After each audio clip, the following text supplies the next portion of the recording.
Hello, everyone, and welcome back to Coach Craig's Sports. This is Week 3 USFL DFS video. So in this video, I'll be going through each team, team by team, talking about the guys that are active this week, talking about the guys that are inactive this week, kind of going through each team player by player, if I would use them in GPPs, if I would use them in a cash game setting.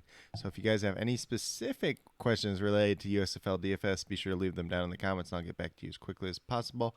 But without further ado, we'll get into it with the first game between the Tampa Bay Bandits and the Houston Gamblers. So Jordan Ta'amu is $11,000 now. We saw him struggle pretty bad last week against the New Orleans Breakers defense. Houston defense is also pretty good. Do we want to play Jordan Ta'amu here? Maybe. Probably more of a GPP play this week than a cash play, just since we did see him struggle last week. BJ Emmons at running back, $9,300. His price tag's up there. We saw Juwan Washington get used a little bit more last week.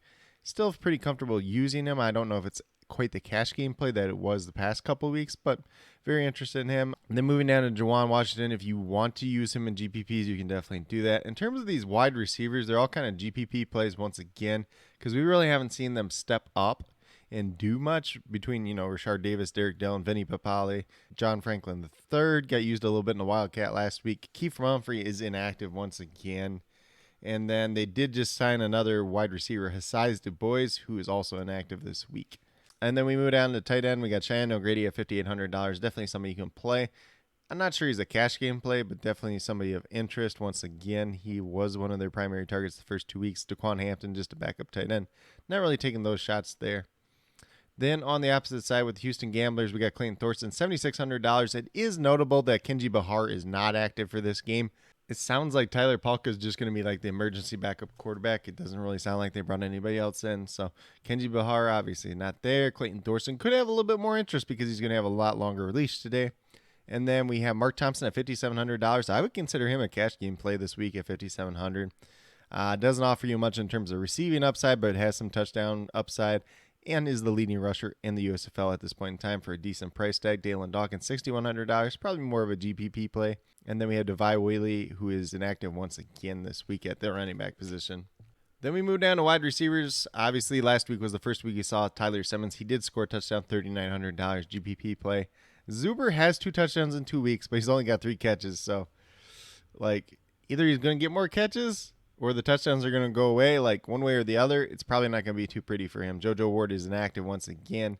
Anthony Retief Williams, not somebody I'm super interested in this week. Same thing with Tyler Palka. Tyler Palka, the only saving grace is if Clayton Thorson, God forbid, gets injured and he starts playing quarterback and has some value that way maybe. But Teo Redding at $3,000 is active for the first time this week.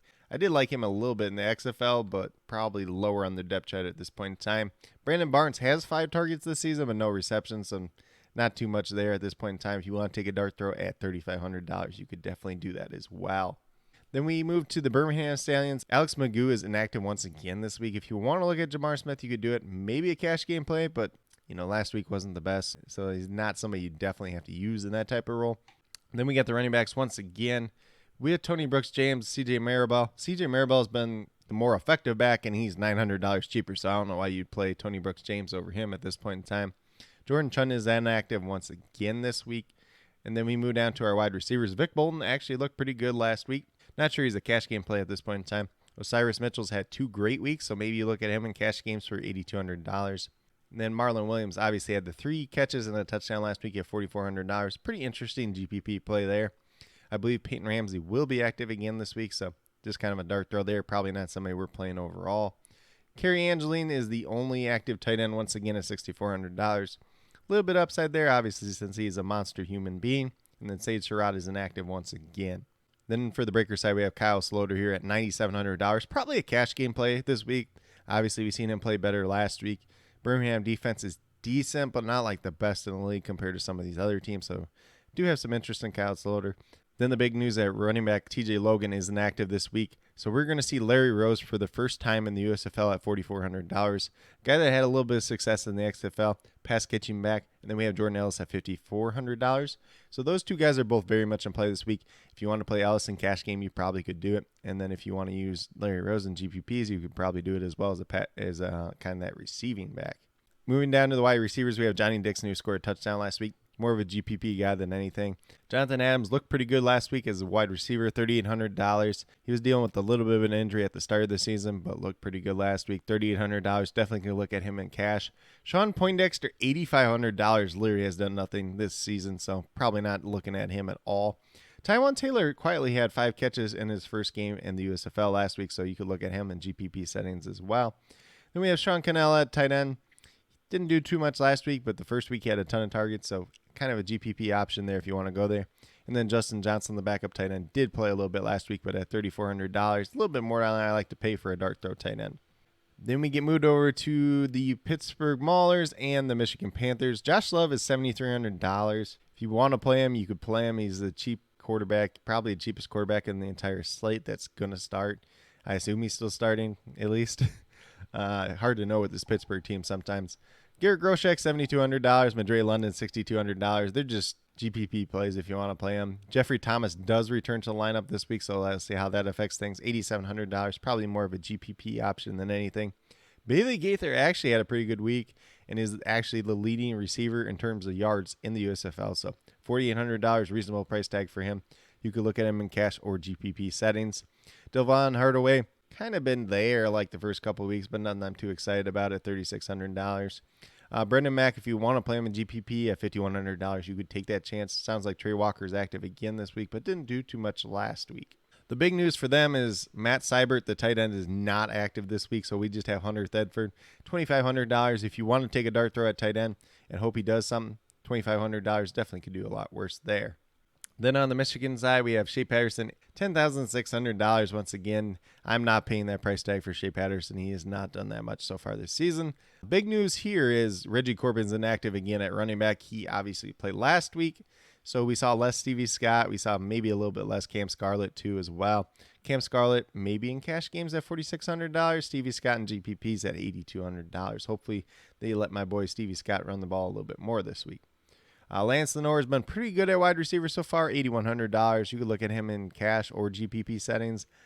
Devin Ross didn't do too much last week in a better workload at $3,500. Ray Bolden's inactive this week. Jeff Badette's inactive this week. Quincy just isn't on the team, so I don't know why they keep putting him back there.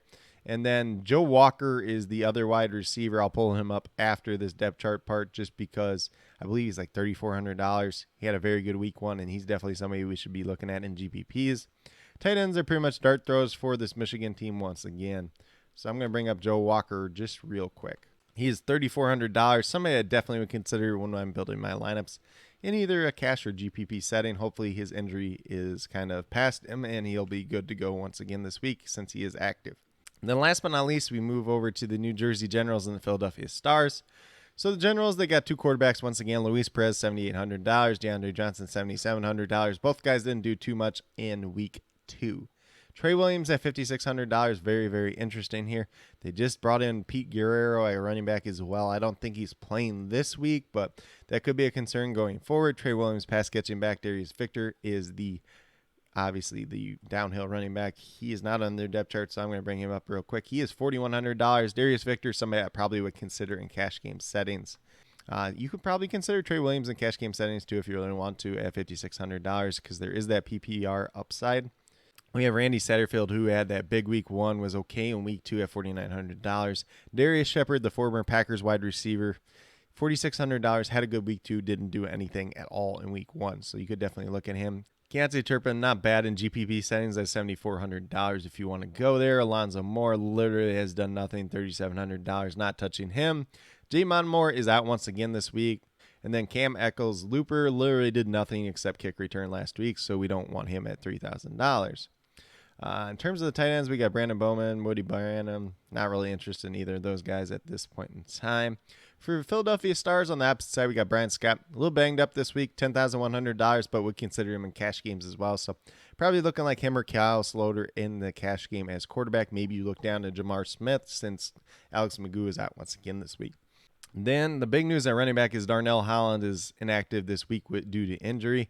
We see Matt Colburn here, who was kind of probable going into the last game. He dressed up, but he didn't play at all last week. $4,700, pretty good pass catching back. Should be involved as well if you want to take a chance on him in GPPs. Probably wouldn't recommend him in cash at this point just because he didn't do anything last week. Then they also have Paul Terry, who was involved last week at $3,400. Think he's a pretty good option in cash or GPP settings this week. We move down to wide receiver. They do get Chris Rowland and Devin Gray back this week. Both will be active for this game. Chris Rowland did lead the team in targets and receptions week 1, $3,400. Pretty good price tag there. If you want to play him in cash, that definitely would make some sense. But all these wide receivers are probably kind of viable at this point in time. Devin Gray, $7,900, probably be my least favorite just because of the price tag. Jordan Sewell had a pretty strong week 2, $7,200. You could definitely look at him. DeAndre Overton had the touchdown last week, had pretty good targets week 1.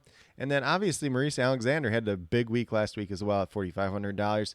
So you could look at any of these 5 wide receivers in GPPs, kind of mix and match if you want to go there. Devin Gray, probably my least favorite one out of the bunch. And then obviously they got Bughauer, the tight end. I can't remember off the top of my head. I think he's actually scored in back-to-back weeks. $4,100 definitely could be interesting there. Pro Wells, $2,600. Kind of just a dart throw there. And then Artavius Lynn at tight end, they just cut and signed Khalil Lewis, who actually played in the XFL as well and was pretty good over there. So they have pretty good wide receiver depth. Khalil Lewis will not be active this week, though. So that's kind of a quick little breakdown for USFL DFS for week 3, going team by team, player by player, whether or not I play them in GPP or cash settings. If you guys have any specific questions, be sure to leave them down in the comments and I'll get back to you as quickly as possible. If you like this setting, please let me know. If you rather see me go position by position, definitely can do that as well. Just looking for a little bit of feedback from you guys since this is very new. Obviously, the USFL has 7 more weeks of the regular season, and then there is 2 playoff games as well. So I'm hoping to continue this series throughout the season.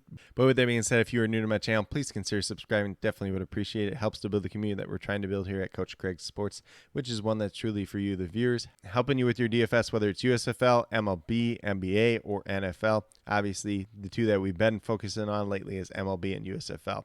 So be sure to check those videos out if that's something you're into. There is no MLB DFS video today. I'm taking the day off from MLB DFS completely just because we're going over day 3 of the draft in live stream, plus making this USFL DFS video. And then with that being said, if you are new or current subscribers yet to do so, also be sure to hit that notification bell down below. It's going to let you know every single time I post up a new video. But with that being said, that's all I have for today's video. Hopefully you all enjoyed. And then last but not least, special shout out to each and every one of you watching today's video. I truly do appreciate you taking the time out of your day to watch this video. Definitely means a lot to me, and I hope each and every one of you has a great rest of your day.